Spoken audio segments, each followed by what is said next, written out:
Absolute great book. You should have a look at that one. Buy it if you're into your footy. And a special guest. We've got stars galore on the show tonight. This man is one of the best. His name is Bob Jones. We all know of Bob Jones karate schools. We all know that Bob and all his band of merry men used to look after most of the security on nightclubs left, right and centre. And Bob is with us tonight because he's written this magnificent book. It's called Let the Good Times Roll. And if we didn't let Bob on, he was going to belt the living what out of us, Sam? Suitcase. Suitcase, yeah. Exactly. And Bob's with us tonight. Go, Bob.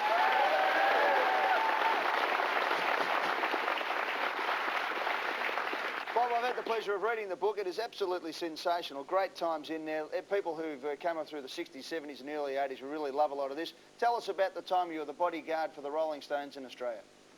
That's the first story in the book, and it's quite a funny story. There's a woman up there passed herself off as Mrs. Richards, but it wasn't really Mrs. Richards. She conned us 5 times and kept reappearing during the tour. She's probably the highlight of the story. She's very, very beginning abusing me for not picking her up at the airport. Yeah. And we brought her back from the airport, and Keith Richards said, "That's not my wife at all. Can you get rid of her? She's a problem I had here the last 2 or 3 years ago." And then she appeared 3 more times during the tour and threatened us that she was going to charge us with rape and all sorts of things. And at the end of the very last thing at the Randwick racetrack, she appeared again with a bodybuilder dressed up as Cleopatra. She actually kissed Mick Jagger in the front of the stage. And his last words to me was that Cleopatra in front of the stage, it's Mrs. Richards again. Yeah, just kept bobbing up. Mate, just quickly, how many blokes do you reckon you belted over the years?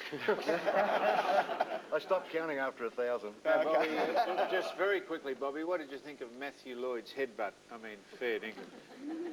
You did it looked like you've been taking lessons off my organisation. Yeah, it's unreal. Good on you, Bob. Bob Jones, one of the all-time greats. That's the book. Bob Jones, Let the Good Times Roll, and as I said, it's fantastic memories and tremendous stories in there. He looked after the Burswood bouncers too. Yeah. Actually, I think Bob might have helped Sam out of a nightclub once upon a time, early on, maybe the Thumping Tum or somewhere, Sam. The Thumping Tummy. Back in the 60s. Back in the 60s, I reckon. Did you ever help him out, Bob? Him and 2 others one night, yeah. Oh, yeah, so you've thrown me out of a joint, have you, Bobby? You were a young lad at the time. Christ, shown me. All right, let's move on and introduce our next guest. Why are you so surprised? Well, Bobby's thrown me out of a nightclub. Apparently, yeah. I didn't even know. All right. How did he get in? Let's introduce our next guest. He is one of us.